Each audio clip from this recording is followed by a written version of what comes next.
Meeting to order. Welcome to meeting number 93, the House of Commons Standing Committee on Fisheries and Oceans. This meeting is taking place in a hybrid format pursuant to the standing orders of June 23, 2022. Before we proceed, I would like to make a few comments for the benefit of witnesses and members. Please wait until I recognise you by name before speaking. For those participating by video conference, click on the microphone icon to activate your mic, and please mute yourself when you are not speaking. Interpretation for those on Zoom, you have the choice at the bottom of your screen of either floor, English or French. For those in the room, you can use the earpiece and select the desired channel. Please address all comments through the chair.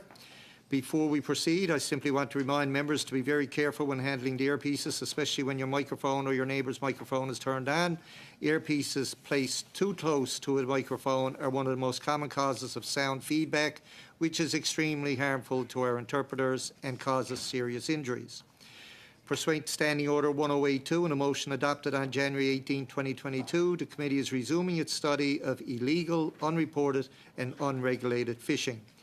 Before we go to witnesses, I will say that we have until 1:30 for committee business today, so that's a dead stop at 1:30, so that gives us pretty well 55 minutes with each panel. I would like to welcome our first panel of witnesses online, Mr. Morley Knight, Fisheries Management Consulting, representing Oceania Canada. We have Kimberly Elsley, Campaign Director, and from the Outlaw Ocean Project we have Mr. Ian Urbina, Director. So we'll start off with 5 minutes each, and we'll start with Mr. Morley Knight for 5 minutes, please.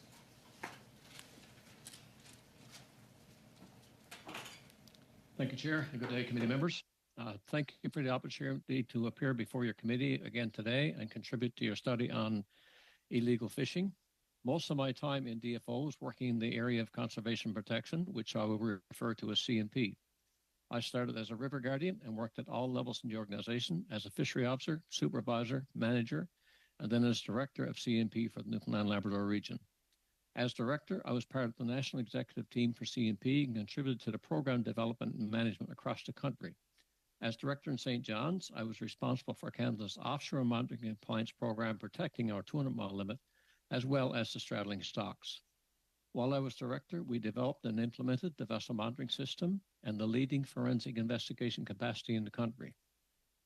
Later, as regional director general in Moncton and Halifax, I was responsible for CNP in the maritime provinces. Illegal fishing is most often driven by the profit motive, to make money, and that occurs in the commercial fishery primarily in two ways. Firstly, to cheat on quotas or enterprise allocations and land more fish than permitted by the license, and this is prevalent in high-value fisheries such as crab and halibut. The second common objective is to avoid taxation, and this occurs in the high-value fisheries like lobster, and while there's no quota to abide by, there is a significant incentive not to report all catch and avoid being taxed on the income. Illegal fishing also occurs by people who are not licensed to fish, and they do that sometimes to sell the fish illegally, such as salmon, for their own food, and in some cases, people who don't need the food just want to poach salmon as an example, so perhaps they're just doing it for recreation. There's also the issue of fishing by Indigenous people for which they feel they have a right, and commercial harvesters see their activities as illegal fishing. This is a very contentious issue in fisheries such as the Oliver fishery and the lobster fishery in recent years, and has been a problem in other fisheries in other parts of Canada at other times. These situations are very frustrating for the conservation officers who are caught in the middle, for licensed harvesters, and for Indigenous people who feel harassed by both enforcement staff and the commercial harvesters. The frustrations can be mitigated by clearly communicating the rules, having an orderly and regulated fishery, and then providing an adequate monitoring and compliance presence to effectively implement the rules. While that sounds simple, it is not, and while patience is required, action is also required before the situation explodes or stocks are harmed. The CNP program of DFO has the strategies and capacity to implement a reasonably effective compliance program if they have a level playing field to start from. That level playing field includes the necessary support from the Coast Guard for them to deliver their offshore compliance programs, clear rules for commercial fishery, and the settlement of rights for Indigenous groups. They have effective mechanisms to work with other agencies such as the RCMP and other federal and provincial agencies. They have and use technologies such as satellite monitoring and VMS, forensic investigations, and the use of various technologies as much or more than other agencies. So what needs to be done to address some of the concerns you've been hearing about? Here are 5 random ideas. 1, presence. The key element in any situation where there is non-compliance is having an effective monitoring presence, which in some cases requires bringing in necessary staff from other parts of the region or elsewhere in Canada. 2, leadership. The CMP program sometimes suffers from the lack of strong leaders, and leaders have to be brought in from other organizations, which in many cases doesn't work very well. Effective leadership development has to be a long-term strategy for the CMP program. 3, settle the Indigenous rights issues. Well, there's a risk in that, and one side or the other will not like the outcome. The courts may have to be used to settle or clarify the rights of Indigenous people to fish. Without that, anarchy will reign and there can be no effective compliance program, and the risk is greater than what the courts may decide. 4, implement DMP in the lobster fishery. Lobster is the most lucrative fishery in Canada. Most quota fisheries have dockside monitoring program, but lobster does not. Industry will resist, but effective DMP would resolve most of the current problems in the lobster fishery. 5, implement catch certification for all commercial fisheries. More than a decade ago, DFO set up a catch certification office in PEI to meet the EU requirements for government certification that any product going into the EU was legally caught and recorded. A logical next step would be to implement this process for all exports and subsequently requiring it for all product coming out of a fish buyer or processor, regardless if it's being exported or not. Thank you for the opportunity to present to you today, and I look forward to your questions. Thank you, Mr. Knight. We'll now go to Kimberly Elmsley for 5 minutes or less, please. Thank you. Good morning. Thank you for inviting me to appear. I'm the campaign director for Oceana Canada. At Oceana, we believe that by restoring Canada's oceans, we can strengthen our communities, reap greater economic and nutritional benefits. When fish derived from illegal, unregulated, and unreported sources enters the Canadian supply chain, it undermines our food safety, cheats consumers, and the Canadian fishing industry, thwarts efforts to stop overfishing, and contributes to human rights abuses. Okay, In Canada, I have to interrupt for a second. They're having some sound issues. We'll have to start over.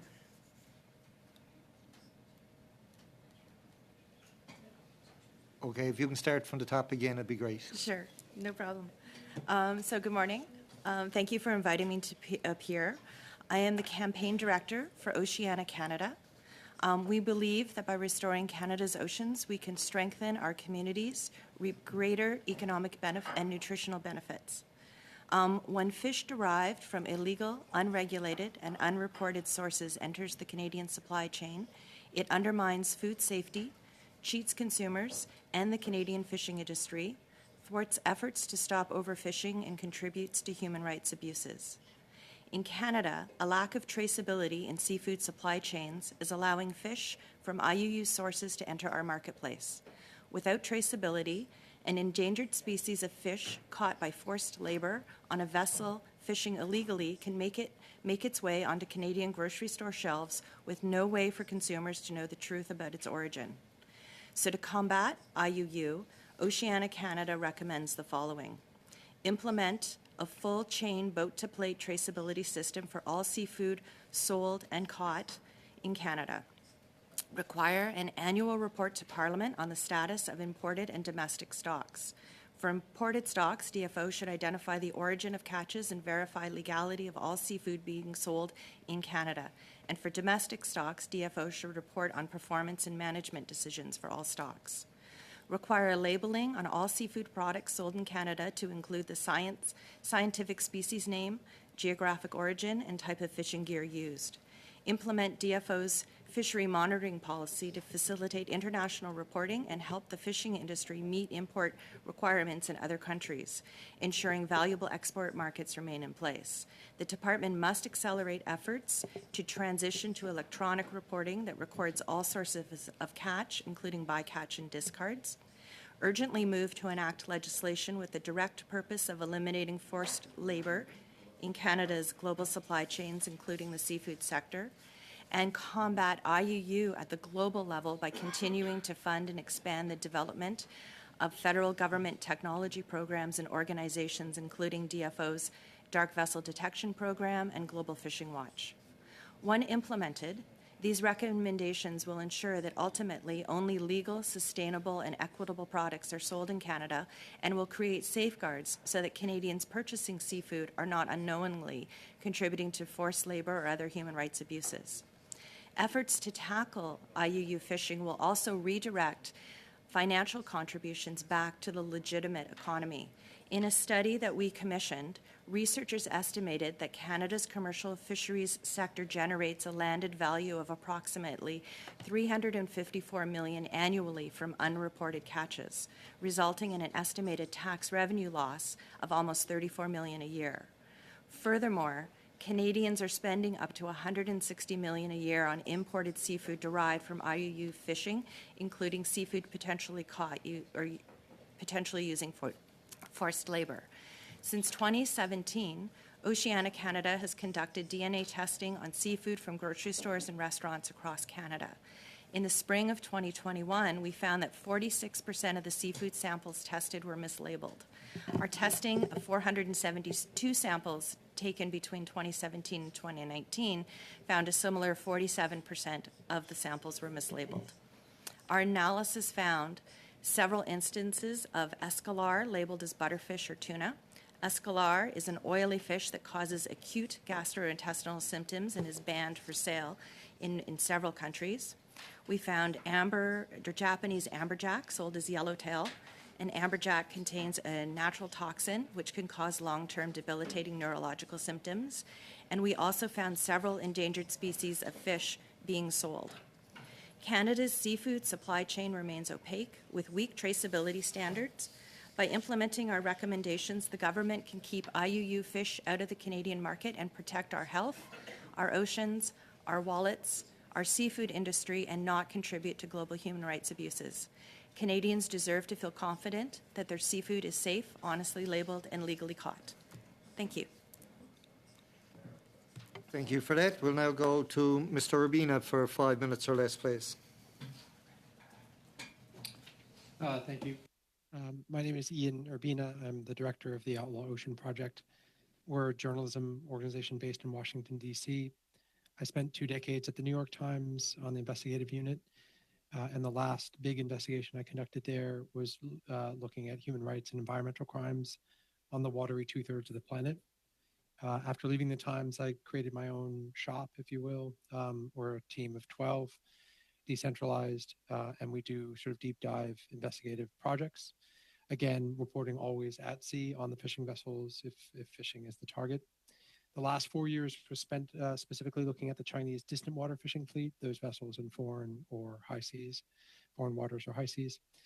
We focused on China in particular, and it's of great relevance to Canada in particular because it is the superpower of seafood in 2 metrics. One, the number and tonnage pull of vessels on the water around the world. China has more distant water fishing vessels than the next largest fleet by a factor of 10. Secondly, they're the superpower of seafood because of their processing capacity. Fish pulled out of Canadian waters by Canadian flag vessels, U.S. waters by U.S. flag vessels, French, German, etc., Spanish, is often landed in the home country and then frozen, shipped to China for processing, frozen again, shipped back. So China, for both of those reasons, is really the bottleneck of the global seafood supply chain. And so crimes, be they IUU or human rights on land and processing plants, are of great concern to the rest of the world, Canada included. What our investigation found was a fleet, a global fleet that is China, and a processing infrastructure that is quite especially Shandong province in China that has myriad deep concerns. On the fishing vessels themselves, we found widespread problems of IUU. These came in various categories. AIS darkness, so vessels going invisible, going dark, turning off their transponders for long periods of time, often weeks and months, a violation of Chinese law and other rules. ramming of other ships, Chinese vessels, incursions into foreign waters, Argentinian waters, West African waters where they're not licensed, using gear they're not permitted to use, human trafficking on the vessels, dumping of high grading, so dumping of fish when they can catch more fish, fishing in zones where they're not permitted, a wide variety of IUU-related crimes by this fleet, and then also severe human rights abuses on the vessels themselves. On land, we also found very deep concerns, and we continue to report that. Widespread use of Xinjiang Uyghur labor, so state-sponsored forced labor in processing infrastructure. One of the largest companies that's bringing a lot of seafood into the West is a company based in Canada, and one of many companies that we found that are importing seafood from processing plants that have widespread use of banned labor, either North Korean forced labor, state-sponsored forced labor, or Xinjiang Uyghur forced labor. So bottom line is there's a huge problem, and it gets back to import controls, supply chain tracing, a willingness of companies, be they Canadian, American, or any others, to actually reckon with whether they can actually keep track of the conditions on the vessels or in the processing plants. These are sort of the core concerns that the industry and government players are going to have to confront. I was just in Ottawa actually a week ago, meeting with folks in your Foreign Affairs office about some of the concerns that exist about laws that exist on the books for import controls and the ability under existing law for Canada to stop the import of certain seafood that's been tied to IUU or human rights, but a lack of political will and a lack of experience in using those laws.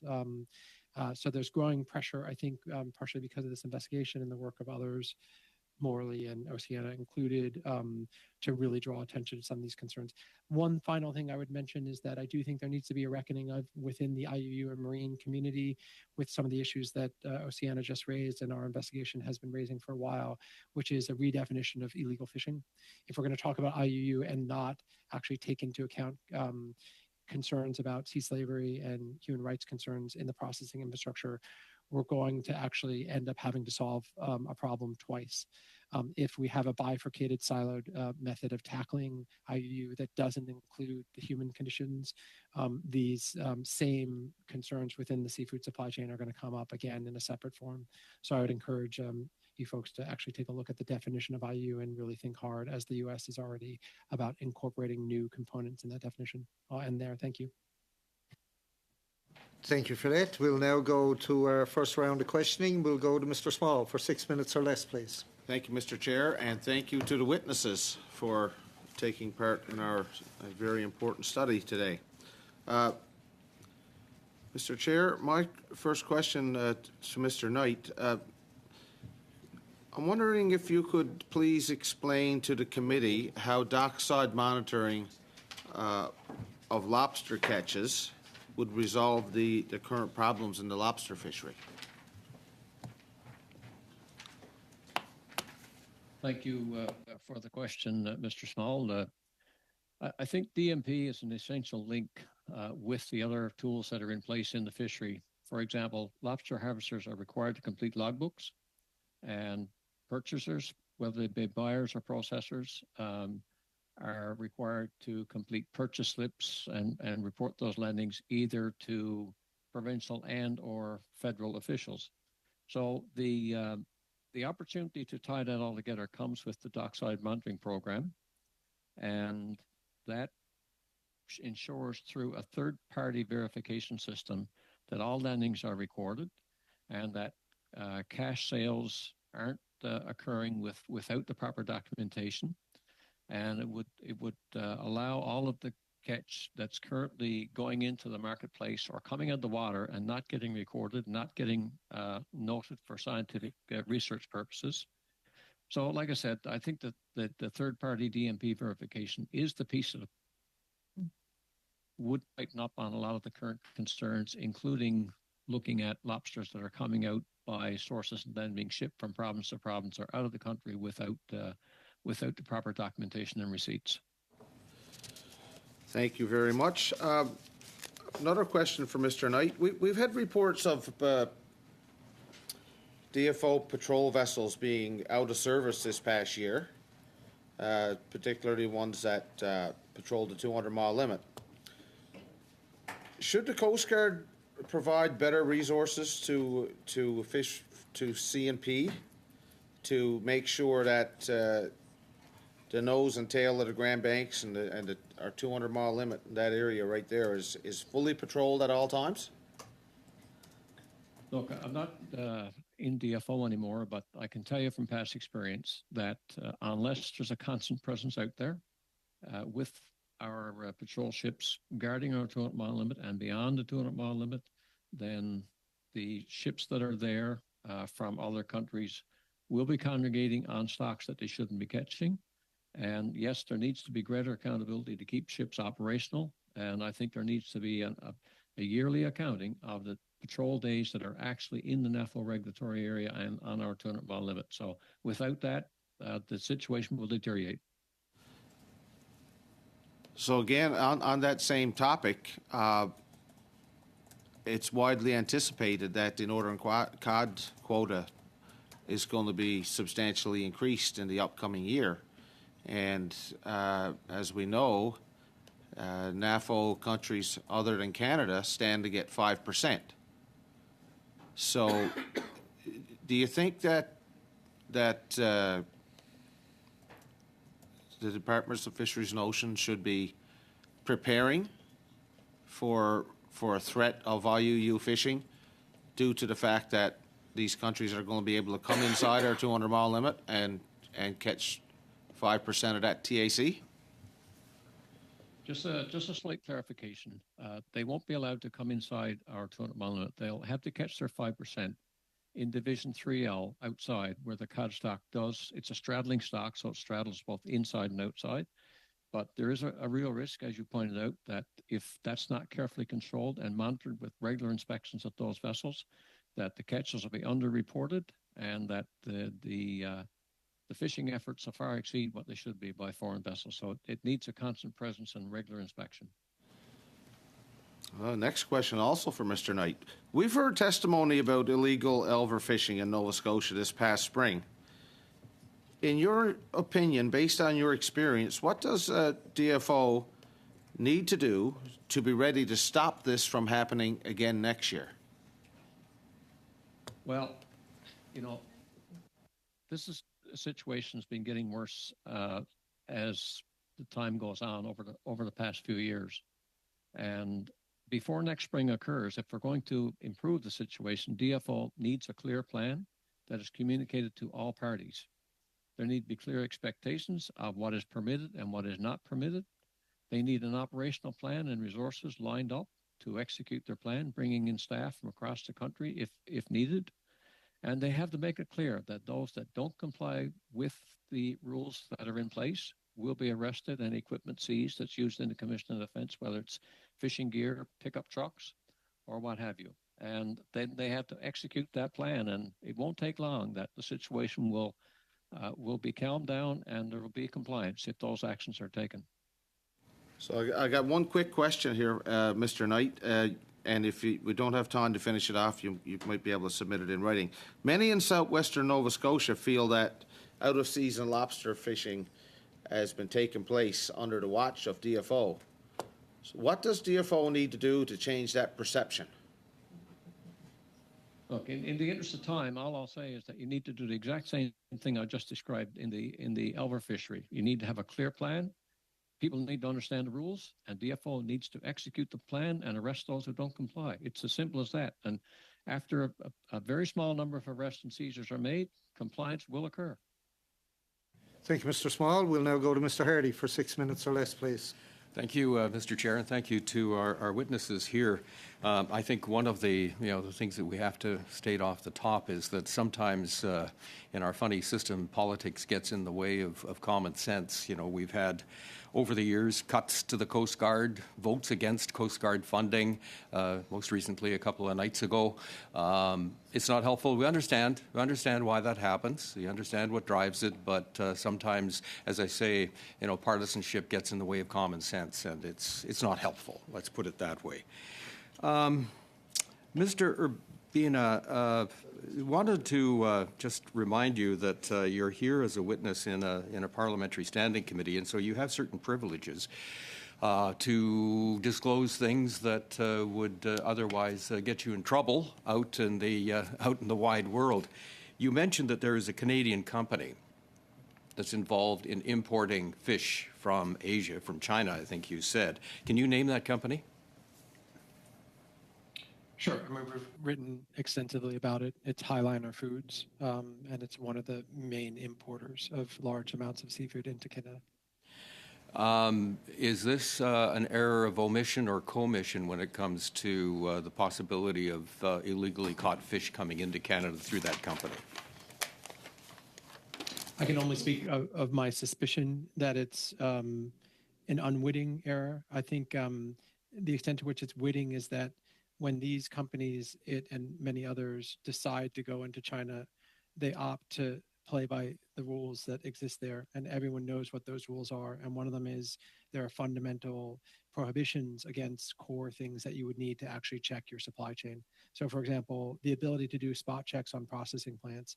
You don't show up unannounced to a Chinese processing plant. You need permission. Those folks know in advance. If you can't do spot checks on a processing plant, you can't get an honest assessment of are there forced labor in that processing plant. So when companies go into China, they know the rules of engagement and they make a decision. That's witting. That's not unwitting. But whether this company or many others knew that they had North Korean or Xinjiang forced labor in the plants, I somewhat doubt that. But they didn't know for reasons that they did know, if you understand what I'm saying. And the similar point I would make is when it comes to the on-water crimes, the IU crimes of the vessels at sea, there's also an industry-wide witting sort of blind eye turned to the fact that spot checks are not done on vessels on the high seas, Chinese or otherwise. And so when you're getting your catch off of vessels, even if you have a certain amount of supply chain traceability and you know roughly what vessels that specific catch is coming from, you don't know what's going on the vessels, and you probably don't actually know what's going on in terms of where those vessels are fishing and what gear they're using. I appreciate, yeah, I have to get to some other questions, but I appreciate that background. Mr. Knight, I would not want to be in the shoes of an enforcement officer staring down a couple of dozen people who are doing illegal things along the side of a river or at a waterfront somewhere. Do you think, I think you're going to say yes, but do you think that we should actually mobilize Canadians' intelligence service to follow the money, to get to the people who are actually, enabling or, if you like, encouraging illegal fisheries because there's money in it for them? If we cut off the money, I think we'd maybe cut off the problem, don't you think?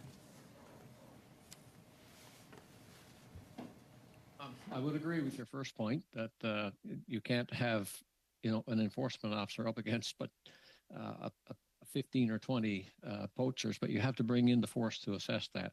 What I can tell you is that DFO has the partnerships with the necessary agencies, including I'll just speak, I won't tell tales at a school, shall I say, but including with all of the federal agencies necessary to collect information.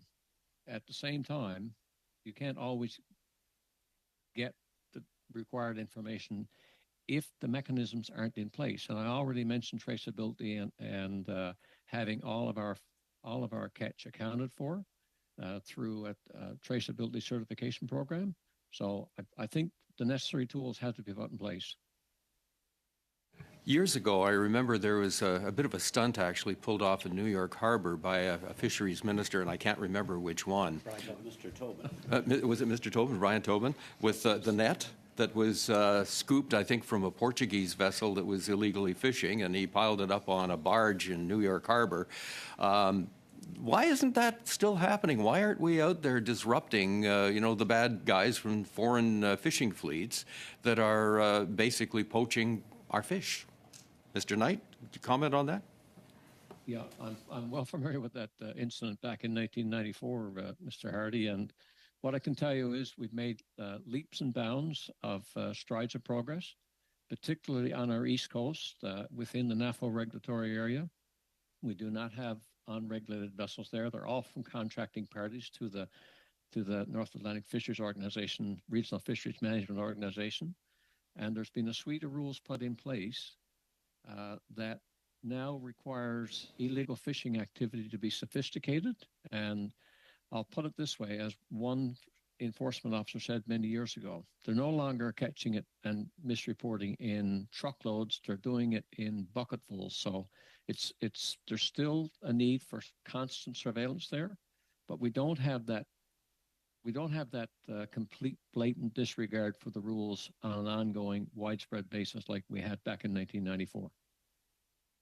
Thank you, Mr. Hardy. We'll now go to Madam Debienne for 6 minutes or less, please. Thank you, Mr. Chairman. I'll set my timer up quickly. I greatly appreciate your presence here today, our witnesses.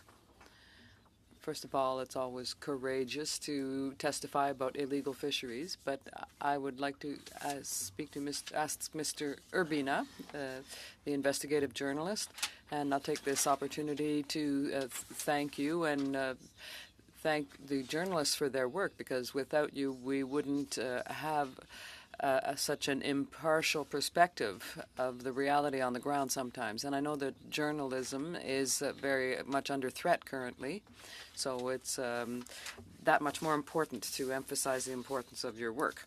So I'd like to know if you have investigated illegal fisheries, but in the Quebec and Gulf regions and the St. Lawrence. Thank you for the kind words. No, I have not. So I'll have to leave you there to ask a question of someone else, unfortunately, but I might have a question for you later. Mr. Knight, do you have an idea of the proportion, and I'm thinking of the resource here, the recent witnesses we heard from, particularly in terms of Elver, they had us understand the degree to which illegal fishing has an impact on the protection and conservation of the resource. So do you have any data that allows you to compare what's happening in Quebec, what's happening in the rest of the Gulf region and the eastern parts of the country in terms of illegal fishing? Thank you for the question. I'll speak about Elvers in the general sense, in that, to the best of my knowledge, given my experience, there's no Elver fishery occurring anywhere else in eastern Canada. There have been, over the past 20 years, significant reductions in eel fishing in all provinces in eastern Canada. And the Elver fishery, to the best of my knowledge, only occurs in Nova Scotia. So it's difficult to make any comparison other than say it doesn't happen anywhere else, to the best of my knowledge. So I don't think we can compute illegal activity from one province to the next that way.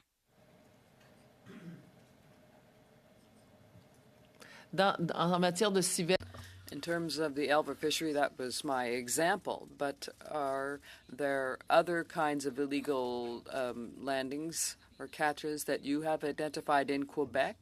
And what would be the impact on the resource, whether it's lobster or even fisheries that are banned but that are occurring in any case? So what is the impact on the resource? In Quebec. I'll give you one or two examples. One is in the crab fishery. I'm aware, based on my history and working with my colleagues in Quebec over the years, that illegal harvests occur in the crab fishery where there's misreporting of catches. In other words, someone has a quota of, let's say, 50 tons of crab, and they're able to land 60 or 65 tons of crab by any different mechanism that allows them to escape the rules that are in place and land more catch to get more money. I'm aware that that occurs in Quebec, probably on a relative scale to how it occurs in the rest of the Gulf region and also in the province of Newfoundland and Labrador. When it comes to lobster fishing, I know that there's some misreporting of lobster catch for the same reasons I mentioned earlier, that people want to catch lobster but not have it all reported because they want to avoid paying tax on their income. And based on my experience with my colleagues in Quebec who had very close connections with over the time that I was Director of Conservation Protection, unfortunately, I believe that people in Quebec are equally as likely to break the law as those elsewhere in Canada, but I would say no more likely as well. Bien sûr, c'est bien. Of course, that I would like to hear you speak about what the priority is in your opinion. Is it to increase monitoring, to have an impact on, to have a more punitive regime, technological monitoring, for example, or is it really more an issue of awareness and for people on the front line? So do we need to work on both of those solutions in a significant and intensive way to really achieve a tangible solution to this problem? Yes, I think so. I've always believed that education and stewardship is a key element of the Conservation Protection Program, and that the C&P program needs to work closely with harvesters to collaborate with them on what the priorities are and how to gain compliance in their area. But at the same time, I think one of the things that we need to be clear about is that in every fishery, we need a presence, whether it's in the lobster fishery in Quebec or patrolling our 200-mile limit. We need to have a presence on ground. It can't be done from in front of a computer screen. We need high-tech solutions as well, but in all cases, for an effective compliance program, you have to have a presence. I would say the greatest thing that we can do in Canada today to address the most difficult situations we have today is clarify the rules, let everyone know what the situation is, and then carry out an enforcement program to enforce the rules. Thank you, Madam Debienne. We'll now go to Ms. Barron for 6 minutes or less, please. Thank you, Mr. Chair, and thank you to the witnesses for being here. I'm going to start off with a question for Mr. Knight, and then I have questions for Ms. Elmsley to follow. Mr. Knight, if you can just clarify, there's many points that you made that I completely agree with around the importance of looking at Indigenous rights, ensuring that the appropriate information and clear information is made available, that there's opportunities for Indigenous and non to understand what the rules are, how to work together. There's a lot of clarity missing and an ongoing frustration that I'm hearing from all over, all the coasts across Canada. This is a theme. There was something that you'd said at the beginning, and I just wanted to make sure that I provided the opportunity to get some clarification around it to ensure there isn't any sort of miscommunication. But you'd said at the beginning that your words were that Indigenous people feel they have a right. And I just wanted to ask you to please clarify why you use the word feel they have a right in there, and if you can just clarify that point just to make sure we're all on the same page. Thank you very much for Thank what you. I would say a very difficult question, and it is a very contentious situation. In many cases, I think right now DFO finds themselves in a situation where they're trying to sort out what exactly the right is, and particularly that's true, I believe, in the moderate livelihood fishery in the Maritimes. But in the absence of coming out and saying yes, this is permitted, or no, this is not permitted, I think anarchy is going to reign, and that's why I would say at this point in time, just to put it into parameters, they feel they have the right. I'm not in a position to make a determination on that, and I believe that DFO is struggling. I believe it may require the court to make those clarifications, but as I said earlier, the risk of not making those clarifications is probably larger than going to court and having it clarified for everyone. Thank you, Mr. Knight. I think, again, it just really reaffirms the importance of having clear information available for everybody involved. Ms. Elmsley, I wanted to ask you about, and welcome back to you both, by the way, Mr. Knight and Ms. Elmsley. There was previous discussions. It's interesting to see the many ways in which our previous study around labeling and this study overlap. And Ms. Elmsley, we had spoken quite a bit in our previous study around the boat-to-plate traceability program that was promised in the 2019 ministerial mandate letter. You spoke today about the importance of a full-chain boat-to-plate process. And in a previous meeting, I had asked our Assistant Deputy Minister, Mr. Adam Burns, about what's currently in place around the electronic reporting. And his response was, and I just want you to hear this, was that there's an expansion on the electronic logbook program coming up, that it's currently largely voluntary, which is what, of course, we had spoken about before, and that they're wanting to move to a system in which logbooks are entirely electronic so that we have real-time data coming from harvesters to better understand the state of play of a particular fishery and also to make it easier for them to provide us with that information. Now, I bring this up because it feels like everybody is on the same page around the importance of this. And I keep hearing about the importance of it, but I'm not seeing that action happening in the timely manner it should have happened a long time ago required. And I'm wondering if you could provide some thoughts around the importance of the electronic reporting and what you're currently seeing in place in this capacity. This is something that we also touch on in our fishery audit. It's something that we refer to as the implementation gap. So what we're seeing is DFO often has a lot of very good policies. They make a lot of commitments to things, but the actual implementation of those things is not happening. So we're seeing this with the fishery monitoring policy. It's an excellent policy. A lot of work has gone into it, but it hasn't been implemented yet. So that needs to be implemented and expedited. And I think it speaks a little bit to one of my recommendations, which is, in the U.S., there is a report to Congress on multiple factors that happens, not only just the status of stocks, but other things like, work plans and where is the government at work plans. And we don't have a similar accountability system for DFO here in Canada. So it's one of the things that we would call for is, a report to Parliament so that there is some accountability from DFO on their commitments, on their work plans. Are they implementing their policies? We recently saw from the Auditor General report on monitoring, the gaps that exist. So again, there's a response from DFO, but we need to keep that accountability there and the follow-up so that things are implemented, things are moved forward. Thank you, Ms. Elmsley. Both yourself, Ms. Elmsley, and Mr.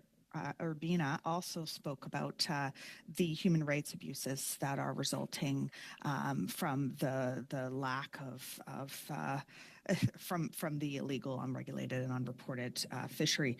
And Mr. Urbina spoke quite at length about the human rights abuses on the international stage. And I'm unsure if you can provide some further insights into what you're hearing around human rights abuses, both internationally, but is there anything more domestic that you could share with us that are impacts of this illegal, unregulated, and unreported fishing, if there is anything? Is that to me or to Mr. Urbina? To Ms. Elmsley, Oh, okay. I'm sorry. Yes, Thank you. Thank you. So we do have some research papers that I can submit to the committee that we've looked at before on the global abuses, and certainly Mr. Urbina can speak to that in a greater way. But without a traceability system, I think right now we estimate about 30% of the global catch comes from IUU sources. So it's making it onto Canadian plates. So without traceability system in place, we can't document when we go back. And we've had that issue when we've talked to a lot of different restaurants when we've done our DNA testing.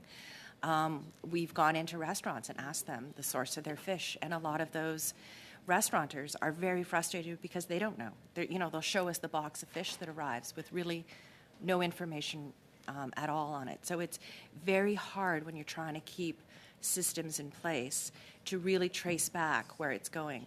I can find out right now, or most of us can find out from a beef cow, almost what feedlot in Alberta it came from. But we can't find the same for our fish, even for the vendors who are selling it. There's some excellent programs like Skipper Auto and others who are doing that. And there are some traceability systems, through MSC and Metro have put in place. But again, that's piece by piece. We need a full system so that everybody is aware of that and we can filter out what we don't want to have on our plate. Thank you, Ms. Elmsley. We got to go now to our next questioner, Mr. Arnold, for 5 minutes or less, please. Thank you, Mr. Chair. And time is short, so I thank the witnesses for being here. For Mr. Urbina, in August of 2020, a colleague and I wrote Canada's federal fisheries minister to express our concerns to news reports of 260 vessels from the People's Republic of China's distant water fishing fleet pillaging fish populations in international waters beyond Ecuador's exclusive economic zone in a significant fishing migration route between the Galapagos Islands and the Ecuadorian coast. When we received a response from the minister, she mentioned international agreements and discussions, but nothing about the actions being taken by Canada or partners to confront the China in response to conduct their distant water fishing fleet in the Galapagos. Mr. Urbina, are you aware of any governments or transitional organizations confronting China in response to their pillaging of the Galapagos fisheries in the summer of 2020? Sure. So the 200 to 300 vessels that you're referring to are largely squid jiggers. They go every year and have been for a decade to those high seas waters near the Galapagos. We actually boarded those vessels and inspected their conditions and their supply chain, et cetera, and traced many of those vessels back to the Canadian market and also to the U.S. market and others. To answer your question more on point, the Chinese government, interestingly, because of the bad press that began in 2020, but has continued since then about that specific fleet and that specific location, ordered its vessels, that fleet specifically, to back off and stay 50 miles away from the line. Most of those vessels were already outside of Ecuador's waters and Galapagos waters, but they instructed them to stay further out. That doesn't mean that many of those vessels are not still engaging in IUU. In fact, they are, and we've documented them. Many of those same vessels are invading Argentinian waters, Peruvian waters, etc. In terms of government action, very little. Canadian mechanisms of pressure would be customs. Thank you. Thank you. In your view, why aren't governments of countries like Canada and the U.S. confronting China to press them to stop their illegal activities of their distant water fishing fleet? Seafood's cheaper. Cheaper? Did you say because it's cheaper? For consumers. Yeah, Okay. I mean, Okay. why are all industries, textiles, et cetera, in China? Because it's cheaper. We know there are many international agreements aimed at preventing IUU, but is there any international body that actually performs enforcement of international laws and regulations in international waters? That may be so it depends on the species and the location, to be honest. So there are RFMOs in specific places that pertain to tuna, for example. Squid has very few. There is one RFMO in South America that pertains to squid, but it doesn't encompass the region you're discussing. So for the most part, the answer is no. For international waters to be secured and protect from the Chinese illegal, unreported, unregulated fishing? I missed the first part of your question. Take for the international waters to be secured and protected?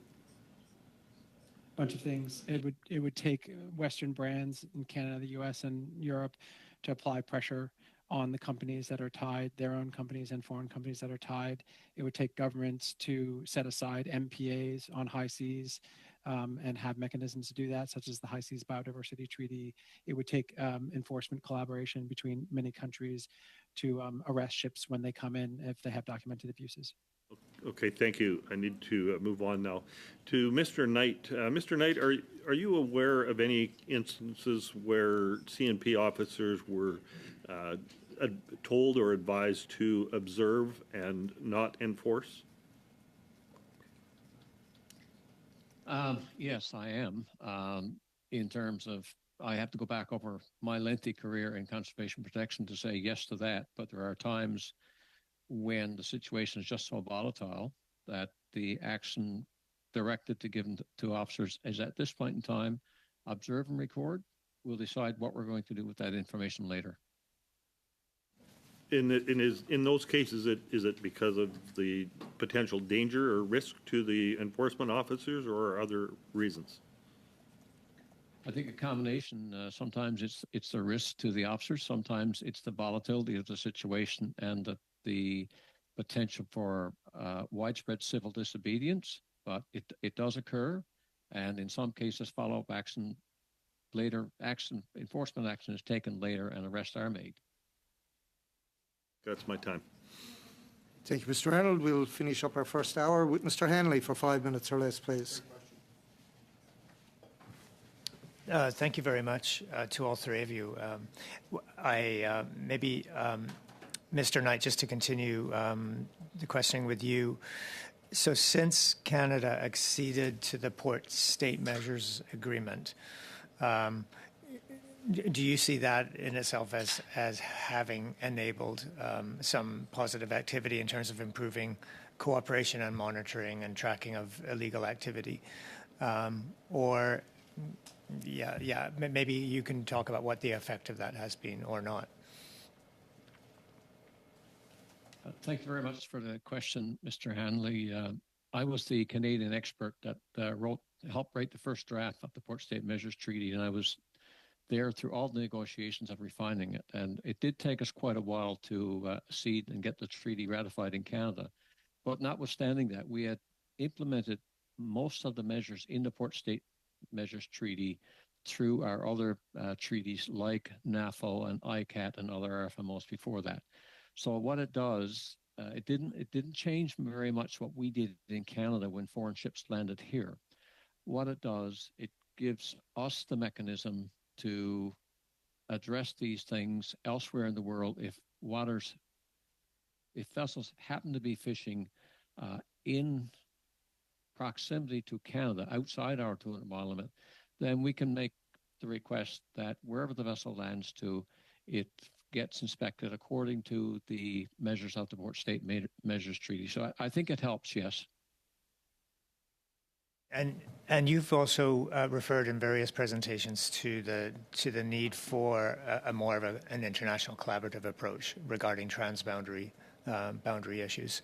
I wonder if you could maybe just briefly describe your advocacy there. Well, this is particularly true for highly migratory stocks, and whether that's tuna, for example, we have the International Commission on the Conservation of Atlantic Tunas. There are I believe over 50 countries were party to that. And, if we don't collaborate on the management of those stocks, wherever those fish swim, then we're not going to effectively manage those stocks. It's the exact same situation we see in the South China Sea, where mackerel, squid, and skipjack tuna are migrating around that sea. And if one country sweeps it all up when it's in their jurisdiction, the stock has collapsed. So for Canada, I think we're strong advocates for that. And I think we've used the RFMOs like ICAT, NAFO, and others effectively to make sure that the rules are being followed to the extent that we can from our position in the organization. Thank you very much. Ms. Elmsley, thanks also for being here. Good to see you again before the committee. And just to go over, you had mentioned a 46% mislabeling. And I believe that same statistic came up in our labeling study. But I wonder if you can again clarify on what is that? What's inside that 46%? Is it about content? Is it about origin? Both? Can you unpack that a little bit? Sure. So that is almost all of those things. And just to clarify, it's 40% of the samples we tested, not 46% of all fish. But it is, when we tested it, it's not what it was labeled as on the menu, or it's a fish that's not on the fish list. Even if the waiter went back to the kitchen to find out the information and provided the wrong information. So we looked at also what was on the label. When we were buying fresh fish from a supermarket, for instance, does it all match up? And so that's what we found, that labeling, that it was not matching up. Okay, thank you.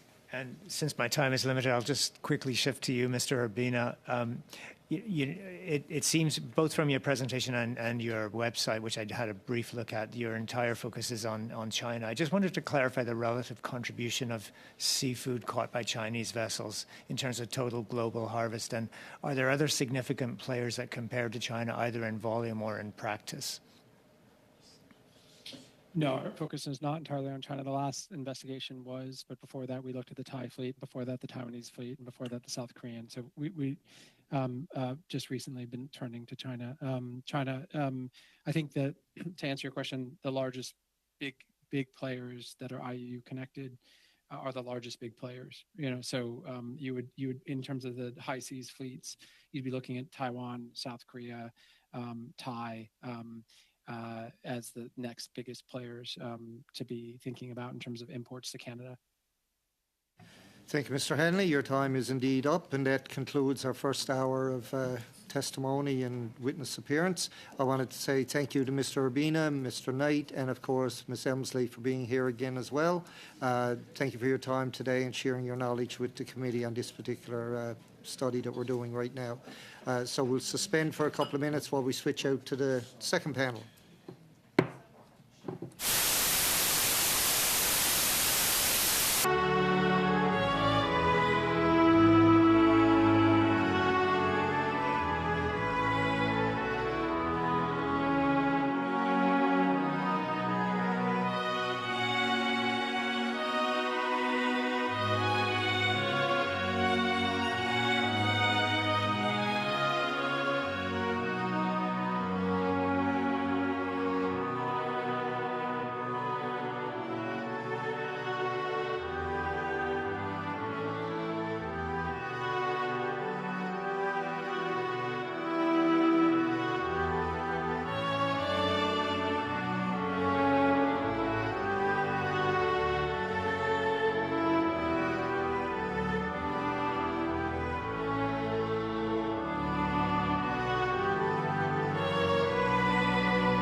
Microphone icon to activate your mic, and please mute yourself when you are not speaking. Interpretation for those on Zoom, you have the choice at the bottom of your screen of either Floor, English or French. For those in the room, you can use the earpiece and select the desired channel. All comments should be addressed through the chair. I would now like to welcome our witnesses for their second hour. Representing the Canadian Independent Fish Harvesters Federation, we have Melanie Sonnenberg, President, here in the room, and as well Mr. Ian McPherson, Board Member, in the room as well. And by video conference, we have representing the Maritime Fishermen's Union, Carl Allen, Vice President, New Brunswick. We'll start off, of course, with Ms. Sonnenberg for a 5-minute opening statement or less, please. Good afternoon. Thank you to the committee for the opportunity to speak here today on illegal, unreported, and unregulated fisheries. This is a complex issue facing our industry. The Federation cannot stress enough the importance of protecting our resource from any illegal and unreported activity. Our coastal communities rely on the sustainability of Canada's resource and must be protected as outlined in the Fisheries Act. Canada clearly, or needs to define clearly and include the different aspects of what illegal, unreported, and unregulated fisheries can pertain to. The fishery is diverse and complex, taking in many aspects under the banner of IUU. There are examples of foreign ships fishing illegally offshore, with a multitude of issues surrounding it, as well as different types of non-compliance inshore. These are vastly different issues, yet the consequences are equally damaging. From the Federation's perspective, illegal fisheries are when we refer to Canadian commercial independent harvesters as it relates to fishing activities that violates national laws contained in the Fisheries Act and fisheries regulations. It can be more far-reaching with vessels from outside Canada illegally and unreporting fishing. As to the unreported fishing, this refers to fishing that has not been reported through any of the prescribed methods of a fishing plan or has been misreported to the relevant national authority or regional fisheries management organization. Finally, unregulated fishing refers to, in the context of our members, fishing outside of regulated zones or out of season, which is inconsistent with efforts under international law to conserve our living marine resources. It is important not to qualify all fishing as illegal or unreported landings of fish that are done under a fishing license. If that fish has been caught in an authorized fishing zone and has been properly declared by a harvester to the authorities and has been sold by the fisherman who has received a payment in cash, does not make it illegal. There is nothing that makes cash sales of fish illegal or unreported as long as the harvester declares the revenue to CRA for tax purposes and to the governing authority. Whatever is the reason for cash sales, this does not render that it is unauthorized and declared illegal under the Fisheries Act. That said, one may need to look at the implication of reporting to Revenue Canada to address the issue of cash sales that are not properly declared to Revenue Canada, as well as ensuring it is being correctly reported as per the fishing plan requirements by all harvesters for all fisheries. We collectively need to determine what the real issues are. Making more rules and regulations will not reduce IUU fishing. Simply speaking, more direct enforcement and deterrence, such as fines and loss of fishing time on the water, will begin to address non-compliance. Presently, DFO does not have the capacity to fully enforce the current suite of regulations, and by adding more rules and regulations will do nothing to address the problems we are discussing here today. Across Canada, there are many ways that fishing is being monitored. In some regions, there are video cameras in some fisheries that captures all activity on the deck of a fishing vessel. Paper logs that the harvester is using, and now we are turning to electronic logs, which we heard a little bit about earlier. They're being introduced, and in some fisheries, dockside monitoring. In most regions, as an example, commercial lobster fishermen must declare all their catches, their hauling coordinates, their bycatches, etc.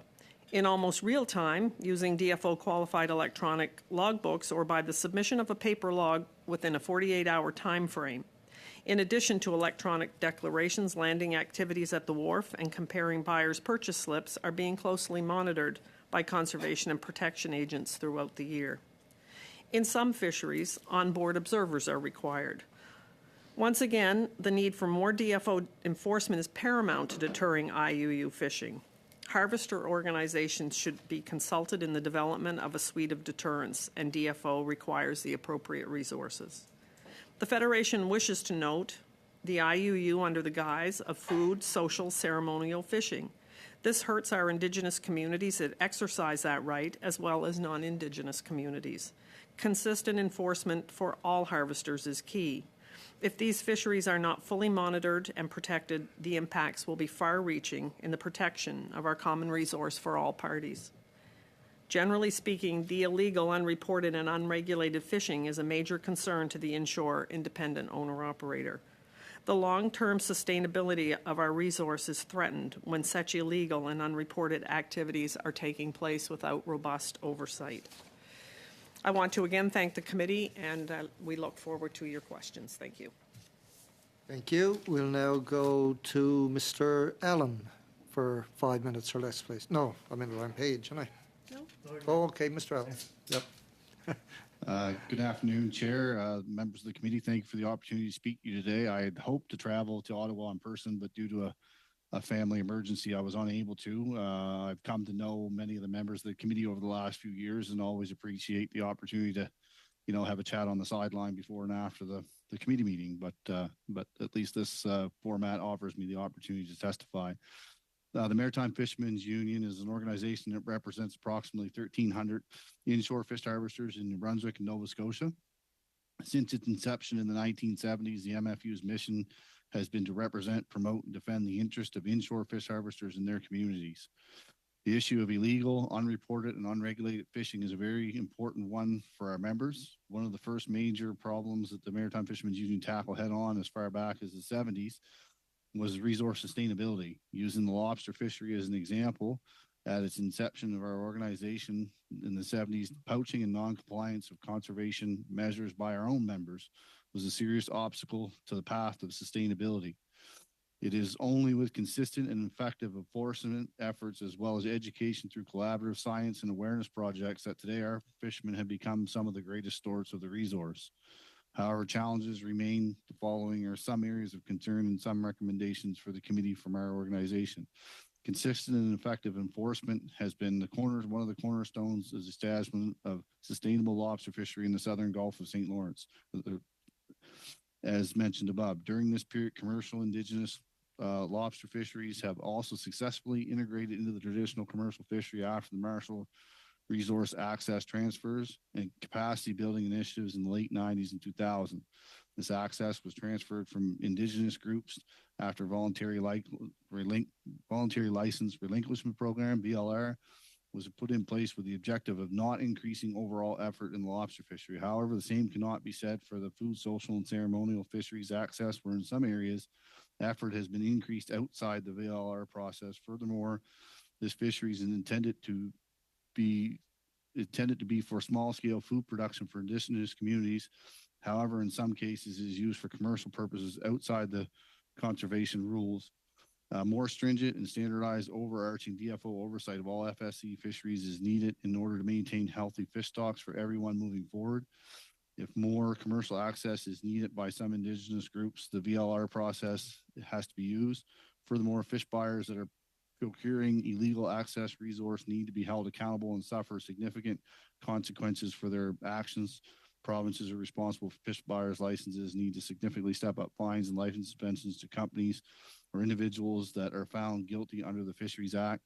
And if not controlled properly, even some non-Indigenous people get in on the Indigenous FSC fisheries if there's no enforcement and just hide in the mix.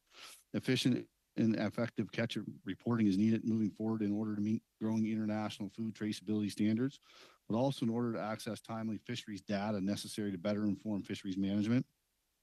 Department of Fisheries and Ocean has been in talk with fishing organizations and act developers for over 10 years with the objective of developing fisherman e-logs, which replace the inefficient paper logbooks. However, fisherman integration will prove difficult if the app experience is too complicated. Some trials have been undertaken since 2022 with approximately 5% of our membership with mixed results. A more effective system to integrate e-log system with buyers at the wharf weighing station would be a good step forward. And even as it stands in my fishery now, if I had an e-log tomorrow, it does not solve the data lag in that the real data comes from buying slips. So an e-buying slip may be something to look at as well. And lastly, a multilateral collaboration process between the Department of Fisheries and Oceans, provinces and stakeholders, rights groups, including buyers and processors, is necessary in order to establish effective IUU controls moving forward. I thank you for the opportunity today and look forward for the questions that you have. Thank you. Thank you, Mr. Allen, and we'll move right into the question round. We'll go to Mr. Perkins for 6 minutes or less. Thank you, Mr. Chair. I'll split with Mr. Arnold. 2 years ago in lobster fishing areas 33 and 34, the DFO reported catches were down 50%, 50, not 15. Preliminary reports are that they're down another 50 to 75%. We're talking about, in the space of 2 years, a drop of perhaps as high as 75% in the most important fishery in Nova Scotia. There has been poaching going on out of season in the nurseries for about at least 5 years. So I would like to start with Ms. Sonnenberg and ask you, is there any other explanation as to why these stocks are declining so rapidly? Mr. Perkins, if I had the answer to that question, I probably wouldn't be here today. I'd have a different job. But I do agree that it's most concerning in terms of what's happening in the Bay of Fundy and around into 33. We see the stocks go down. We do know that there are a multitude of things going on that are, I would say, not very well addressed in terms of recognizing some of the poaching and the illegal fishing that's happening, and other environmental issues that are happening that could possibly be contributing to this. But now we are at a DEFCON 1 situation, and the work that's been done in the lead up to this seems a little bit lacking. And I'm not in a position to talk about 33 and 34 too intimately, but certainly I recognize, being a neighbor to them, that we have serious issues. During the study by this committee of the lobster crisis in 2020, Dr. Dadswell, who is the DFO scientist that put in place all the LFAs and all the science for it, who then went on to Acadia University, testified that if you wipe out the breeding stock in the summer in St. Mary's Bay and Browns Bank, and DFO is just given another 7,200 metric tons with no science to Clearwater to fish, and they fish right at the corner of 34, they don't fish that whole area, that you're going to wipe out all lobster in southwest Nova Scotia and New England. So could it be that 6 years, coincidentally, is the time it takes for a lobster to grow to the size to be caught, that this is having an impact now? I would venture to say yes, it's definitely having an impact, and I would go back to my comments in my presentation that we need robust enforcement and we need a recognition of the rules. We don't have enough resources for that, obviously. Mr. Allen, do you have any comments on this? Yeah, so, I mean, as a matter of fact, the Maritime Fishermen Union, we do have a local down in what's called the Acadian Shore, Metagan, and in that area in St. Mary's Bay. And I will tell you that the membership that we have from that area have been bringing this issue to our, biannual board meetings for a number of years, going back probably further than that, 6 or 7 years. This issue has continued to build.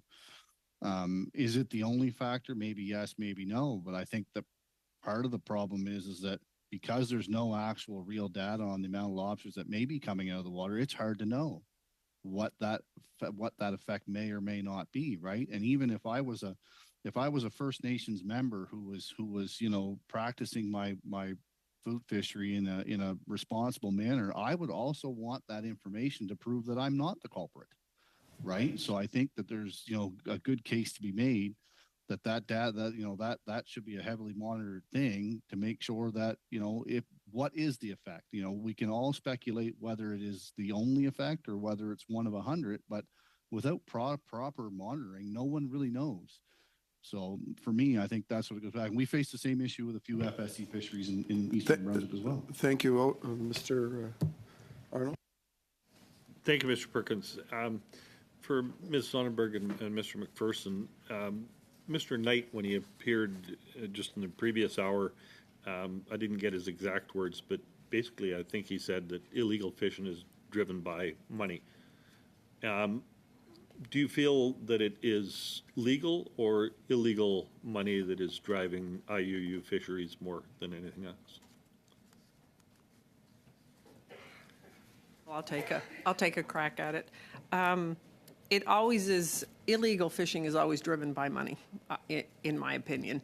There's always something going on behind the scenes that people want to misreport, unreport, which takes us into that realm. Mr. Knight, alluded to the idea that we needed DMP at 100% in the lobster fishery.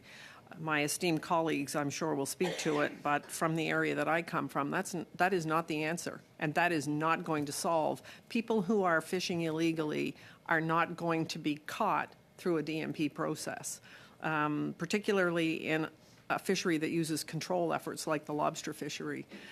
That won't be our answer, but I think that the people who are using illegal methods are trying to hide from something, and usually it's from reporting to CRA. There are other things that are going on as well behind the scenes, but they're, from area to area, they differ in terms of the reasoning. If you have other places where you see there's voids in the traceability or the transfer from the boats to at the docks, could you provide that in writing? Because I think I'm out of time. So, thank you. Thank you, Mr. Arnold. You had about 5 seconds left. Now go to Mr. Cormier for 6 minutes or less, please. Merci. Thank you, Mr. Chairman, and thank you to the witnesses for being there. With us again, Mr. Allen. We heard a lot about illegal, unreported, and unregulated fishery during the last couple of years. Do you feel that the fisheries officer on the water, how can I put it? Do you think that they clearly and they watch what is happening, or that sometimes they close their eye on some of those fisheries that is occurring? Because we heard some testimony on that at the committee recently, so I just want to have your thoughts on that. That's a good question. Some of my members feel that yes, in some certain cases that that CMP officers may, in certain cases with certain groups, turn and look the other way, and for whatever reason. And I mean, you can only speculate in some cases that if they approach individuals exercising right-based fishery, that they face a lot of hostility. And I mean, there's only a limit to so much that they can or may take. We have speculation that maybe sometimes they're told hands off. At this point, it's even it's kind of like them catches in St. Mary's Bay. It's all speculation until you know what the truth is, right? Okay. But my members feel that yes, in some cases it's a hands off approach. Okay, good. I'm going to go to some different questions. We heard we hear a lot about dockside monitoring. Also, we had some chat, me, you, and your association regarding dockside monitoring. A lot of people that are coming to our committee for the study said that dockside monitoring can be a solution for this illegal, unreported, and unregulated fishery. Do you agree with that? Depends on the fishery. I know the FSC fishery. Talking about lobster. Lobsters in general. Fishery, no. I know the FSCs are under monitoring, but the monitoring programs are very weak. The lobster fishery as a whole, I don't know if that's the answer or not.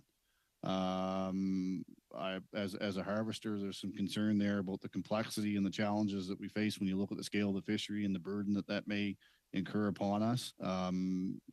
Right, and we feel on a daily basis that there's something new coming at us. I don't know. I don't really feel that that's the silver bullet. I think there's probably a variety of things that can be done to help that. Like what? Well, I mean, starting with electronic waste slip may be a helping thing, and I don't know. I mean, I think it's a very complex issue, and I think you'd really have to take some time to find some workable solutions that are not cumbersome upon the industry itself, that are feasible and make sense, and that will be effective. Mm-hmm. Okay, Mr. Allen, are you still fishing lobster? Yeah, not today, but yes, no. Yeah. So you're fishing. You're fishing in what zone? What lobster fishing area? So I'm fishing in lobster fishing area 25. So that's the central Northumberland Strait. Okay. So we also hear a lot, and you talk about managing the resources, and in some area that the resources is going down. So let's say there's 5 more license added in your fishing area. Okay, will this be a bad thing, or can it still be, can it still have no impact on the resources, like with 5 more license from any groups? available, or how would you see that if there's five more lobster license in your area, for example? If it's pulled out of thin air, it's concerning. It's one thing if we're going to transfer 5 licenses from one group to another, but if you're going to pull 5 new licenses out of one area, and it may sound like a small number and in a zone that has 700 licenses, but you know, and I've heard this comment made about, you know, especially when times are good. Oh, the resource is so good right now, which we have built the resource up in the southern Gulf of St. Lawrence to a very sustainable resource. Oh, well, it can handle it. But what happens, you know what I mean? What happens when it goes the other way? Do you think LFA 34 could handle 5 more licenses today? Not necessarily, right? So that's a very dangerous game to play because it's 5 today and then 10 tomorrow, and then where does it end, right? A quick one before I go to Ms. Sonnenberg. Fishing out of the season. What do you think about that? We completely oppose it. I mean, and we've made one-on-one efforts, and we have, you know, opposed to some people's opinions. We have a very good working relationship with our neighbor First Nations in New Brunswick, and the 2 biggest ones are Elsie Buckdock and Eskabinowitch, and they are the 2 ones that have the biggest FSC fisheries that are in their season. We've made efforts to try to move them right into our season, and that would be the most preferable thing. And then we're all, you know, we're all on the same page. We're all in this together. We're not opposed to First Nations participating in the fisheries. It's just we were kind of assured something, you know, 25 years ago that we'd all be kind of, you know, on the same page and the same workings, and it's concerning when it goes the other way. And the point I tried to make about if FSC fisheries are not properly monitored, non-First Nations will actually get in on that. They'll throw traps out there with no tags on because they know CNP may not enforce. So then that's, you know, it's just a slippery slope, right? Okay, thank you, Mr. Allen. I think I have like 30 seconds left. Ms. Sonnenberg, you've talked about in your testimony about defining clearly, and I guess you were talking about defining more clearly, like, you know, the rules around lobster fishery or other fishery when it comes to part of your group. Or was that what you were saying? No, Mr. Cormier. My comment was to define what IUU is to Canada, because it's not just one thing, right? It's very diverse and complex. Okay, I think my time is up, so thank you very much. Yeah, thank you, Mr. Cormier. We'll now go to Madame Debienne for 6 minutes or less, please. Merci, Monsieur le Président. Merci à nos Thank you, Mr. Chairman, and thank you to our precious witnesses. It's wonderful to have you here. Now, whether it's Ms. Sonnenberg or Mr. Allen who answers, from what I've heard on the ground, the lack of clarity in the legislation is an important factor. And when I talk about that, I mean definitions of these terms. What is a ceremonial, a food a social ceremonial fishery? What is a subsistence fishery? So if the wording was clearer, do you think that we could then implement regulations that would, as a result, be more clear? So I'll start with Ms. Sonnenberg. I believe that the definition is clear, but I think what happens in the next part is that the follow-up on how that catch is being used is not being followed through on. And so therefore, in some instances, and not all, there are many First Nations communities that use it as it's intended. But sometimes there's fisheries going on outside of that, under that guise of food, social, ceremonial, and it's not being used for that. And therein comes the oversight from the department on the water and the need for some more monitoring for them on that front, because it's hurting both the Indigenous and non-Indigenous communities. Monsieur Allen, est-ce que vous êtes d'accord? Mr. Allen, do you agree that the law is clear, sufficiently clear? Certain laws around, you know, food, social, and ceremonial, I think, are clear. I think where things really start to get murky is when you talk about moderate livelihood. You know, when we talk about moderate livelihood fisheries and you know, what are those?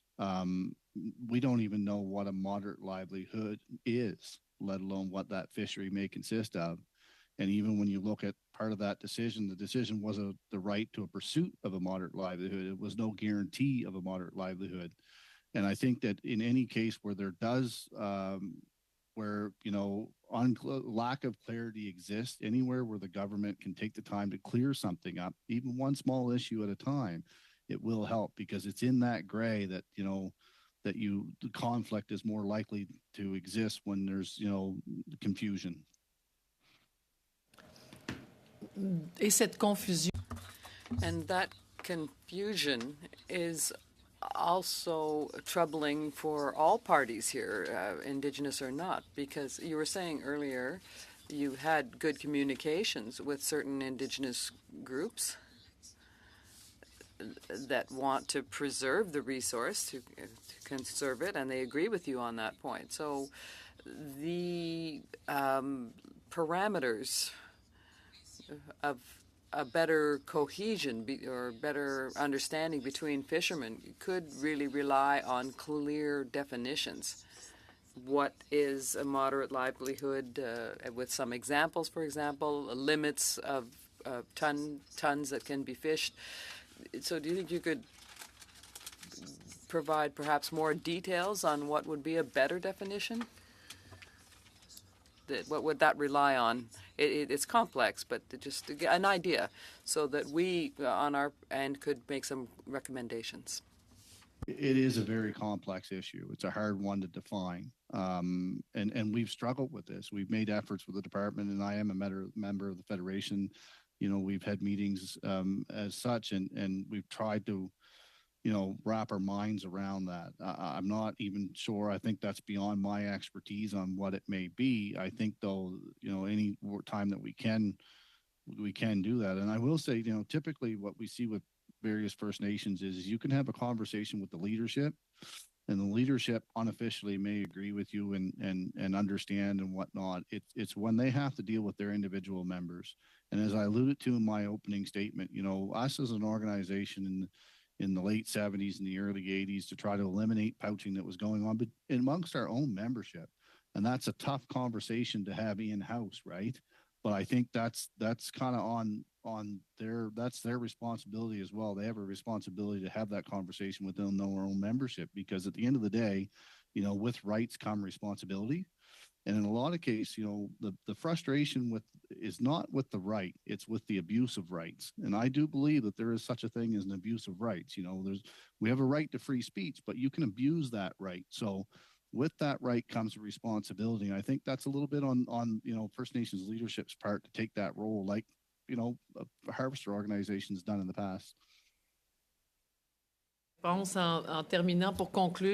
In conclusion, a recommendation for the committee that you might suggest to us in this regard? Off the top of my head, there's a few things that we've talked about, and you know, I think education is a big thing. You know, same thing. And we've done this within our own. We have a science research branch for lobsters, Omaris, and we've done stuff with our own membership. And we've started to do that with First Nations. So to try to make some of the individuals that may understand why you shouldn't fish lobsters in July in any given area, let alone, you know, St. Mary's Bay or the Northumberland Strait or the Gas Bay or wherever, right? I think that's a big component. It's just education on the ground level to understand, you know, the importance of what it is that we're trying to do and why certain conservation measures are in place and why those conservations are very important to a stock that, you know, in reality, I'm here to fish, you know, I'm fourth, fifth generation fisherman. I hope there's more generations to come behind. And I want that for the First Nations as well, right? Thank you, Mr. Allen. Thank you, Madam Debian. We'll now go to Ms. Barron for 6 minutes or less, please. Thank you, Chair, and thank you to the witnesses for being here. Many of the questions that I was going to ask, my colleague, Madame Debian, just asked, and I feel like there were some really good responses provided to those. So I'm gonna switch gears a little bit. One thing that has come up in previous meetings is talking about the technology that can be used to increase accountability, to understand what's happening on the open water. I'm just looking at the website right now for Global Fishing Watch, and they talk about the Open Ocean Project, which shines a light on industrial human activity at sea and make it available to the world. They have a vessel viewer. Also, we had a witness that came on December 7th, Ms. Sushan and also Ms. Swartman, who were through MDA, who were also talking about technology to help track what's happening on the water. And I'm wondering, perhaps to Ms. Sonnenberg first, what are you seeing through the chair specific to this technology? I know you were talking a lot about the importance of enforcement and accountability. Are you seeing any increased use of technology to help in this work? Thank you for the question, Ms. Barron. Too often we find ourselves in the industry in a position where we're having new things added to the fishery, and we haven't actually fully addressed something that might have been implemented 5, 10, 15 years ago. So I'm always very cautious about how we introduce technology. And there are shortcomings about technology in some of the coastal areas that we would represent with the Federation in terms of being able to have access to some kind of connectivity. A lot of areas in fisheries you're simply out of range, and adding something new to it is only going to complicate for the harvester. It's going to make another layer of complexity for that harvester to, comply and be in compliance. So I'm often cautious about this. The issue, not the issue, but the introduction of e-logs is the way that we're going, but there are things there that need to be addressed. One of them is privacy, and I have asked on numerous occasions how the information will be used by the third party. And to date, I have yet to receive a satisfactory answer. And so even before we get into the issues of technology and how it would work on board a vessel, we have to know what that third party can do with our harvesters' information. That's a huge issue for the people that we represent. But as far as technology, I mean, a lot of the wheelhouses I've been in look nothing short of amazing in terms of the technology they're using, but it has to be introduced in a way that's done in collaboration with the industry to make sure that it's doable and is workable. And we also have to take into account we're going to have harvesters that cannot use it. And that's something that we don't spend a lot of time on either. Thank you, Ms. Sonnenberg. That's some good information for us to be aware of as a committee. When I asked about the use of the information and how the information is, what the next steps are with the information to MDA, to the witnesses who are here from that organization, they had said that the information is provided to DFO. And of course, she was unable to speak to what happens with the information from there and how it's utilized. And I'm wondering, and I realize you're not DFO and cannot speak on behalf of DFO, but Ms. Sonnenberg, do you see any evidence of this information being used to inform communities or to ensure education and awareness and accountability mechanisms are put into place? At the present time, I don't see any evidence by DFO to allay the fears of industry that the information is going to be used for corporations to better understand how to access the fishery, for illegal activities to occur. And some of that is, paranoia perhaps on our part, but on the other hand, some of it is very real. And how that information is disseminated and be outside of what is called the rule of 5, if you have more than 5 individuals participating in a fishery, inside the department, you can receive the information because then it's not proprietary. So the concern is, can that third party do that very same thing? And so far, there has been no answer to that to me. Perhaps we'll have somebody come forward after this testimony today and we'll get the answer that we've been asking for. Thank you. Instead of going on to another question, I think what I'm going to do is ask Mr. Ellen if you have any further thoughts on this particular topic for the last minute of my time. Oh, yeah. I mean, I think technology can help in places. I think the problem with technology sometimes is the standards within what the department sets. And I think the e-log is a prime example in that because of this proprietary, information and harvesters being concerned how that may be used. Certain organizations like the RPPSG and the Gas Bay and even the PEIFA have tried developing their own e-logs because we want to, as member organizations, control the information. Part of the problem why we don't have e-logs is today is we just about get to the finish line and the department changes the standards. And then we go back to square one. And even to the point where some third-party developers, private companies, have backed away because the department cannot just set a standard and stick with it and maybe say, okay, well, we're going to go 7 years before we change this standard because we just about get to the finish line, and they change it again, and we're back to square one, right? So I think some of that will have to be addressed. And yes, like Melanie alluded to, proprietary knowledge of that data is very important. I'm less concerned about what the department may do with my information as much as Veracatch may do with my information, just to use one third party company. And I don't want to single out Veracatch. They're not the only party out there. They're just the one that I know. How will they use that, and who will they take that information to? And there are people in this world that want that information because they want to know what resources are being fished where, and where, if they're going to try to, wiggle their way in to control an industry, where should they be going first, right? And that's a major concern on our end. Thank you, Mr. Allen. We'll now go to Mr. Arnold for 5 minutes or less, please. Mr. Small, okay. So, Mrs. Sonnenberg. Somebody got to let me know. Huh? Somebody has to let me know these things. Yeah. Are you aware of any IUU fishing in fisheries pursued by your members? I'm assuming you're talking about more locally. Yes. In the Bay of Fundy, say. In the Bay of Fundy, yes. I'm aware of fishing that goes on, and I'm not going to say necessarily by my members, but certainly people in our communities in the Bay of Fundy. So I heard you say that enforcement needs to be consistent for all harvesters.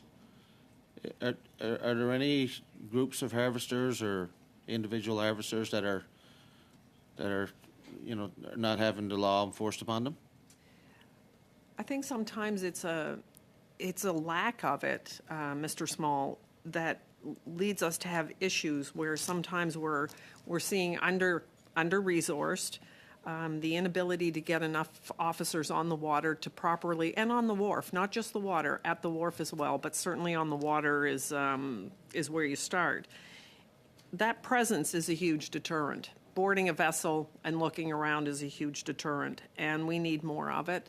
The organizations, many of them that we represent at the Federation, ask continually for more of it. So I would say that it would be not necessarily consistent, although we do know of examples we've heard Mr. Allen speak of this afternoon where sometimes there's a blind eye turned to certain things, or sometimes charges are, I think the enforcement officers hope to lay charges and then they are told not to, in terms of some of the indigenous fishing, and we've seen that in a variety of examples. So it has to be consistent for all parties, and we need enough deterrence that make people, want to be in compliance. So, Ms. Sonnenberg, who do you think would be giving that direction to CNP? I think sometimes it comes from the fact of building a case that is going to withstand the rigors of our judicial system, is some of the feedback that we get. I mean, I can't really speak to who it is or why, but some of the rumblings that we've heard is that it has to be able to stand up to that scrutiny inside the judicial system, and oftentimes it won't. And you're confident that that's leading to IUU fishing in the Maritimes? I am confident that it's part of it. It's not all of it, but it is certainly sometimes it's part of it. And then that leads to other sectors of the fishery thinking it's okay to just have a free-for-all.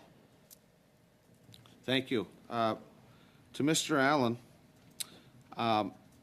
this past summer there was suspected illegal fishing in St. Mary's Bay in Area 44, where you have members, 34, sorry. Do you know if the minister was made aware of these suspicions? I would like to think that the minister at the time was made aware. I know that with that specific issue, the department itself was very aware, and even the department was made very aware prior to the incident in St. Mary's Bay that this potential was there. Because, like I said in one of my earlier statements, in that this issue with my local 9, that's my local 9 and represents that area. My membership there had been bringing this issue up for years.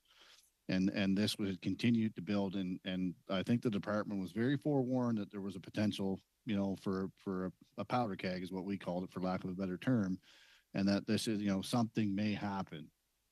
So I think that, that for anybody to say after that incident at St. Mary's Bay in the department that, we didn't see that coming. Well, they were warned, and they were warned at 200 Kent, at a very high level, that something was going to happen if they didn't step in and try to rein this back a little bit, because the scale of which that fishery was taking place in those summer months, again, we really don't know, but I mean, we've got an idea, and I can put a lower threshold and an upper threshold, and it's quite a big range, and it's not insignificant.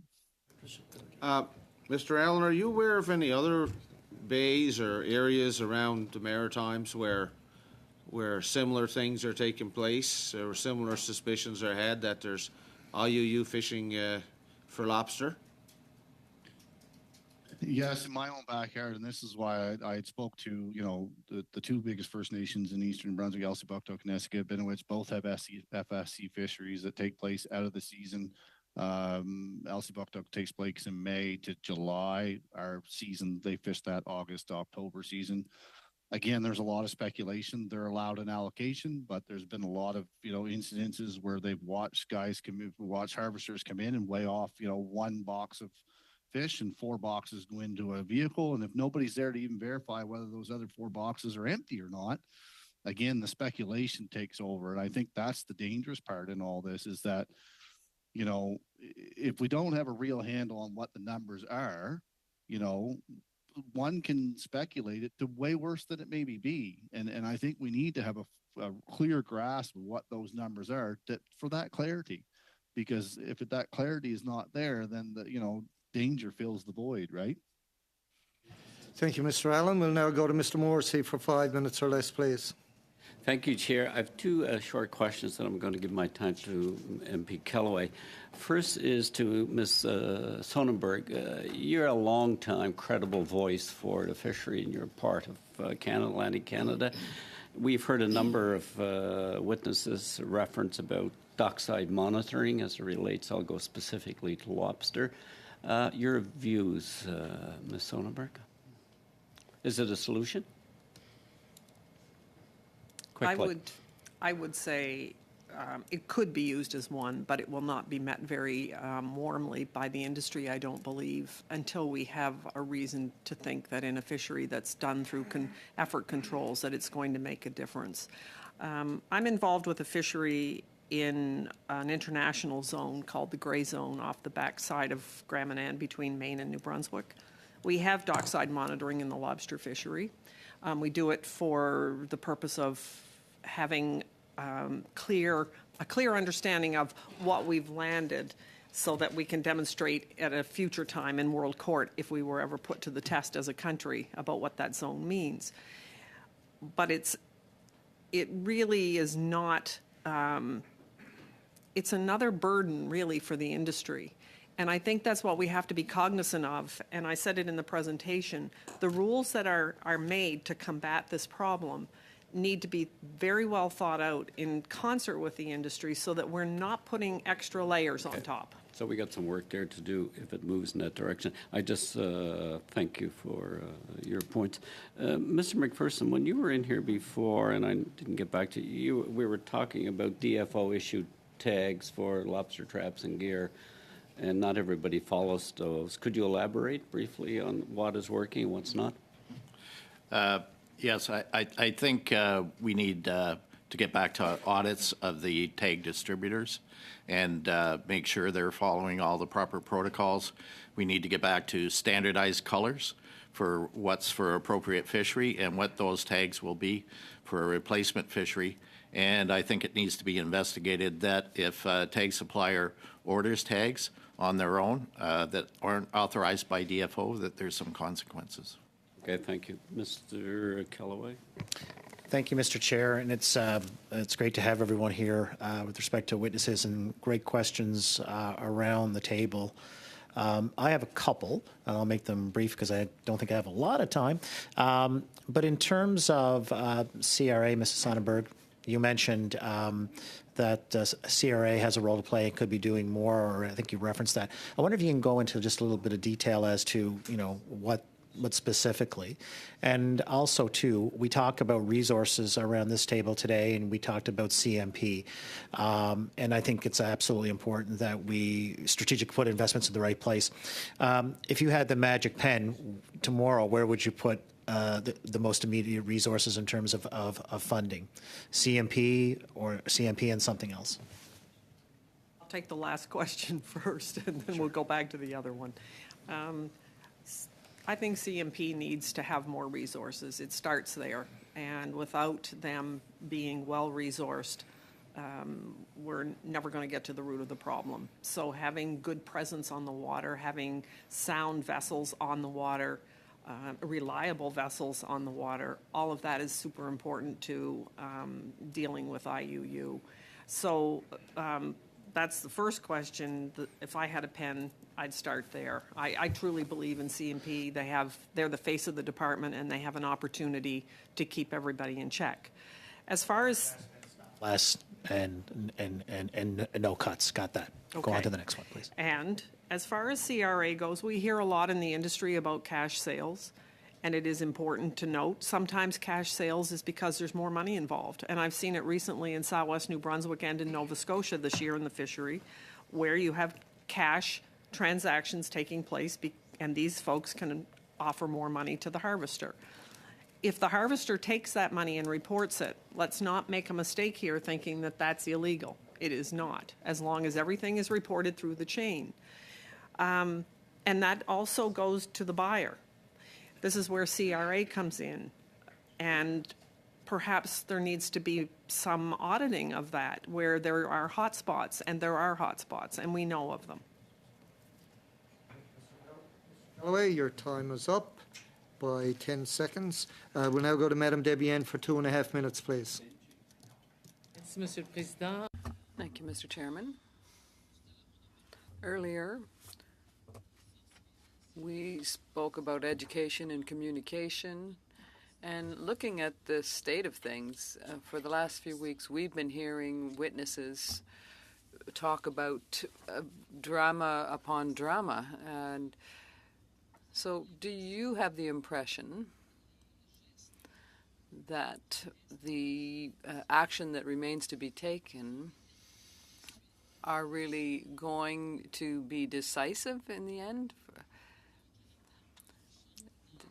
It seems that action is urgently needed, because we have the impression that a lot of effort's being put in, but nothing's resulting in any tangible results, whereas we are all concerned about the resource and the future of the fisheries and fishermen themselves.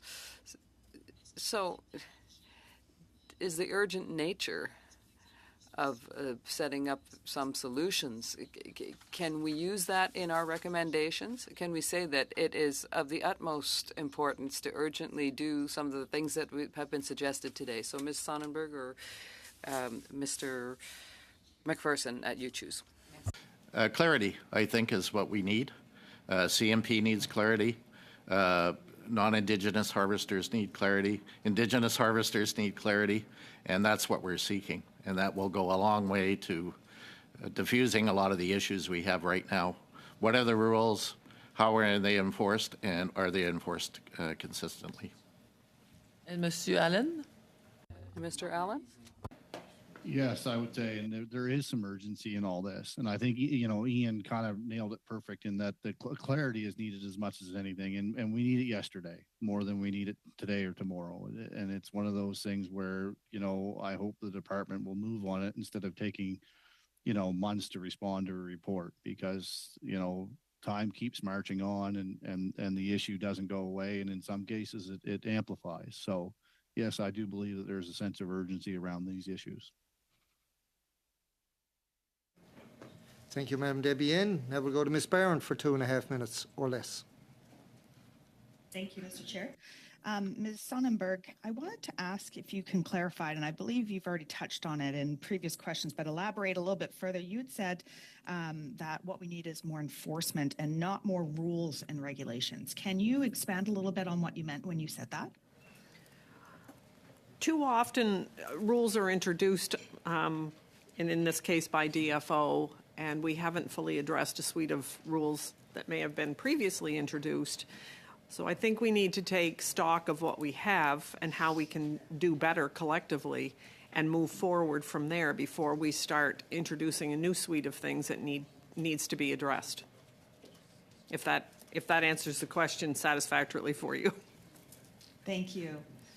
Any thoughts on that, Mr. Allen? I think Melanie kind of hit that pretty good too. It's that, if you just enforce the rules you have, and the regulations you have as they stand, I think you'll be in a good position. And often, in some cases, we come up with a new regulation to address the fact that we didn't address another regulation. And, it's like saying, we're going to come up with this whole system because the e-logs aren't working. Well, if you went back and actually worked and fixed out the solution of the e-log, you won't need this next step, right? And I think throughout the whole process of any of these, I think, there needs to be, sincere consultation with the industry itself, because a lot of times if the department would take 5 minutes to come and ask the industry, this is our problem, how do we really solve it? It's not like you can come up with things on the spot, but in most cases, it's the industry itself that will come up with the solutions, because we're the ones that actually understand the industry itself. Thank you. Thank you. Mr. Chair, do I only have 30 seconds left? Now 20. No, 10. I'm just going to let it go. Okay. Thank you. I'm not going to ask another question and try to fill in that time. Thank you. Thanks for your questions. Thank you to the witnesses. Okay, thank you for Thanks that, for your Ms. Barron, because Mr. Perkins was looking for a couple of minutes before I close it off. So you can have your question, Mr. Perkins. Go for it. Thank you, Mr. Chair. There's another disconnect in this IUU thing, which is somebody's paying for the stuff that's illegally caught. And we have this jurisdictional issue between federal and provincial, where provinces license the buyers. How much do you think of the IUU catch is actually being bought by provincially licensed buyers? I'll go with Ms. Sonnenberg and then Mr. Allen. I suspect some. The Federation has raised this to the provinces about the licensing regime, not necessarily under the IUU, but we are certainly talking about how this is being done and what the consequences can be in a number of ways and how it all comes together. So I would suspect, yes, there are buyers. I think you're probably aware in your neck of the woods of some that may be, yeah, you can probably name them, yes. And the same goes for where I live. So definitely we know that it's out there, and where there's smoke, there's usually fire. And I think that's where we need to have an opportunity to have, again, that more robust relationships between the feds and the province. And we also, again, need to be following it backwards into the plants and onto the trucks. Mr. Allen?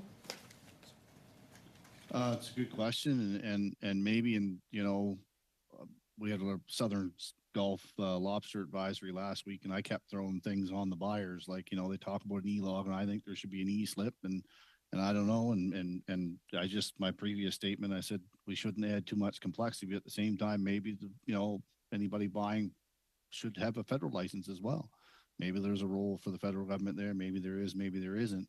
And I know, because as it stands, each province has its own set of rules about how those buyer's license may be issued and who can access them, and who may be buying and who may be not. And in some cases, yes, it probably is licensed buyers that are participating in one part of the IUU, because not every fishery has a problem with all three of those letters, right? It may be just one of the three or all three.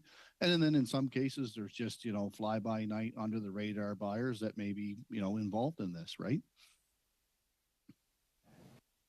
Thank you for that, Mr. Perkins. I want to say a huge thank you to Mr. Allen, Mr. Ian McPherson, and Ms. Sonnenberg for their appearance here before committee today and sharing their knowledge with us once again. Mr. Henley? Point of order, Mr. Chair. Yes, Mr. Henley. I know everyone's quaking in their boots, I know, but I just wanted to recognize Speaker Jeremy Harper, who's the Speaker of the Yukon Assembly, who's here in the audience.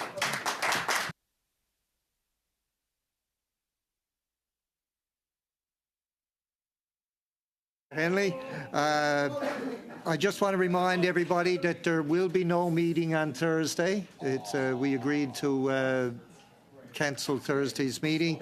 We'll resume our study in the new year. I want to take this opportunity to wish everybody a happy holiday season and be careful. And of course, don't forget the people who are less fortunate. If you're especially if you're passing by the Salvation Army kettle anywhere, I know I'm doing about 8 or 9 shifts over the next few days on that particular entity. So again, keep those people in mind as well. What's that? How was the donations when you're there? Above average or below?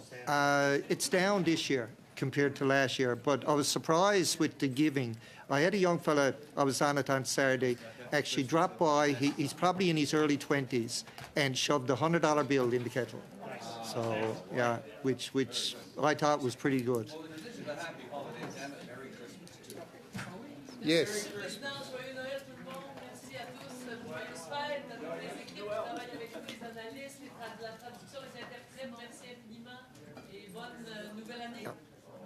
Perfect. Thank you. Meeting adjourned. Singing can continue after.